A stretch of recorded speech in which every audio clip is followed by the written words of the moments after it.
जय जगन्नाथ सांग मैंने आपण समस्त मोर नमस्कार।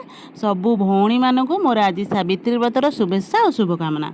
सका उठी सबू कम सारी छुआ को ब्रेकफास्ट कर दी भौणी बाहरिलु मंदिर गाधे पाधे देई जेहेतु पाखे अच्छी समर छुट्टी आसी तार मोर गलु मंदिर राम मंदिर भी पाखरे मोर से माँ को भी सावित्री माँ को पूजा कर जाए सांग मैंने देखूँ आईर मोर शांति पूजा करके आसिलु। एत भिड़ भी नाला नॉर्मल भिड़ था आसिया बाटर टे फोटो भिडियो किसी सुट करनेलु। गरम तो बहुत जोर होता है एमती भी तो रज टाइम सावित्री टाइम गुड़गुड़टा है आसिलु। आसिक घरे पहुँचलु पहुँचिकी सांग मैंने यही शाढ़ीटा मोर सावित्री की करी शाढ़ी चेंज करी तापर शंखा सिंदूर लगे पूजा टी सारिली अलता भी लगेली जेहेतु आमर ओडिया परंपरा अलता लगे सारी लंच रेडी करदेलु। छुआ खाइबे हजबैंड भी खाइबे आ लंच रे हेतला अरुआ भात डालमा आंब खटा कोबी भजा तांको आत्मा शांति से खाईदेले।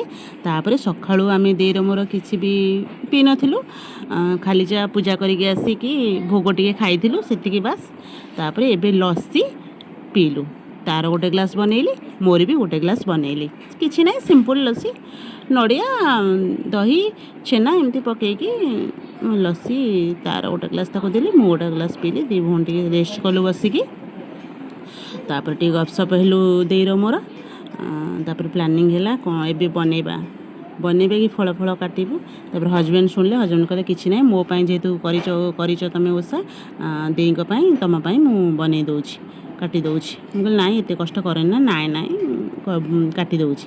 हजबैंड भी हेल्प करदेले सेठी आउ हेल्प करिया भितर टिके मजा मस्ती चलला तांकर मोर आउ झियारी भी आसिकी ता मौसा सहित टिके लागि दउ थाए क्यूटीटा झियारीटा जम्मा छाड़िया इच्छा होनी जेहेतु स्कूल खोलदेव जीव तो आ 8-10 दिन रहीकि ता मौसार तार बहुत बंडिंग भला देखो केमती मौसा गेल कर सांग मैंने से जेबे भी यही समर छुट्टी आसे से गला माने 8 दिन जम्मा भल लगे ता मौसा को मत छोट छुआटा घरे थिला आउ तापर सब सारिकी गेला गुला हो सारिकी पीलु लस्सी।